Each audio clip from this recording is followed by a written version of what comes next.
Hey guys, Righteous did confirm this is canon on Twitter. Also, there's analysis about this where Lucy is having survivor's guilt, and I can see it. I mean, yes, this was a fantastic story. Feeling better? Is it misinformation? Okay, chat saying that it's misinformation. Look, whether it's canon or not, doesn't fucking matter. I'm gonna say this right now. Let's talk about what we just experienced. That was fucking fantastic.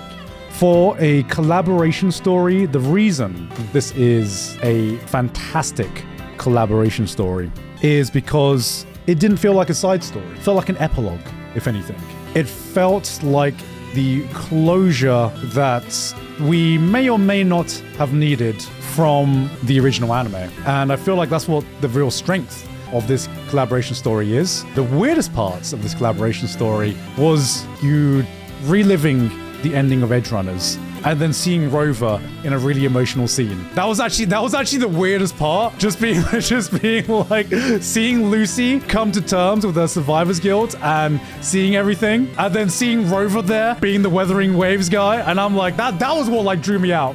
I was like, what? Bro thinks he's part of the team. And to me, that was the weirdest part. I know this is a collaboration, but I genuinely did not expect to get that emotional over this story. And part of it is because, well, there's two reasons. This is Lucy's closure. This is the closure of Edgerunners that we didn't get in the original series. And as an added bonus, we got, I'd argue, like even more characterization for Rebecca in this OVA. I'm going to call it an OVA. It's a f***ing OVA. Right, we got more characterization for Rebecca than we might have even done from the original series. I swear to God, she got more screen time here than she did in the original series. And just seeing closure, I think this is what this collaboration may have unintentionally given the Cyberpunk audience. I f***ing loved Cyberpunk Edgerunners.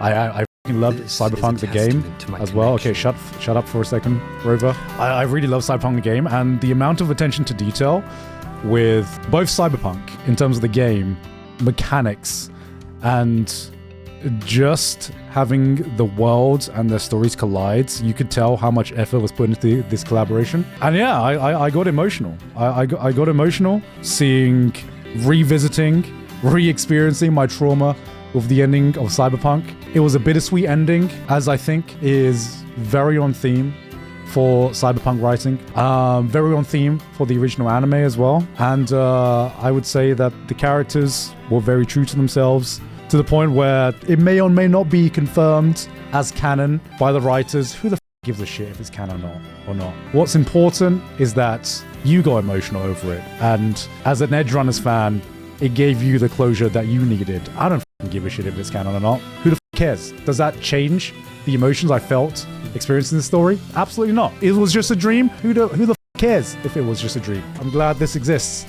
And it's not a story that is 100% needed, but it's a story that's 100% welcomed if the ending wasn't enough for you. During the boss fight, if you use Rover's Spectro Liberation while Adam Smasher is using the Sandy, he sometimes says, "What the hell are you?" Very satisfying. Oh shit. Check the photo. You didn't take me to the moon, but you were there with me.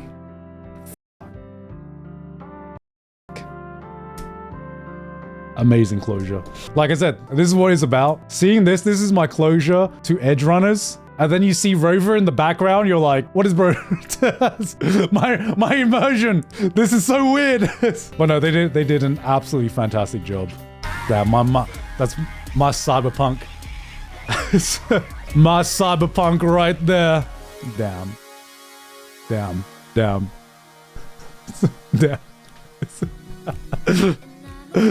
Oh shit. It's like we're really here, guys. I'm very lucky I'm married a man, guys. I would like to remind you guys. I feel, because it's times like these.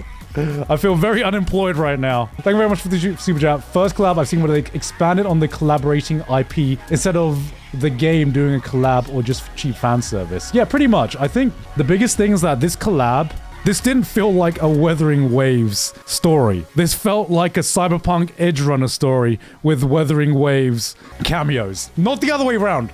Normally, when you do a collab story, it's like, here is our game story with cameos from this other IP. And this one felt like a Cyberpunk story with Wuthering Waves cameos. And I think that's why it worked. I think that's why it worked so well. I think this is a love letter to the Cyberpunk fans. Kuro put so much love and effort into this collab. Preparing myself for season 2. Yes, I'm preparing myself for season 2 as well. Gun, do you think this will affect the expectations on the upcoming season 2? I mean, season 2 is, from what I understand, a completely original story.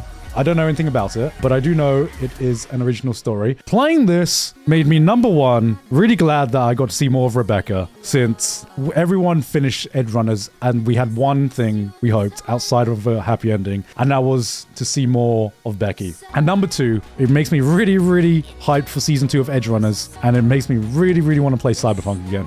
In my eyes, Kuro Games is basically their studio trigger. Thank you, Kuro Games, for pushing and proposing this collab, and CD Projekt Red for trusting in Kuro. Yeah, the fact that CD Projekt Red basically gave them an after story as a collab story is like, that was fucking massive.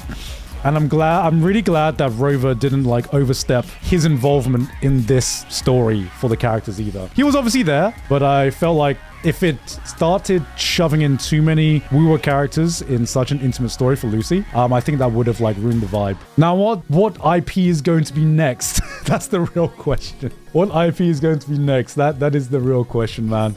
This was the collaboration of the year in terms of gacha games. Yeah, I don't see a collab beating this out. Part of that was because maybe it's a one-time thing where you can get an IP like Cyberpunk.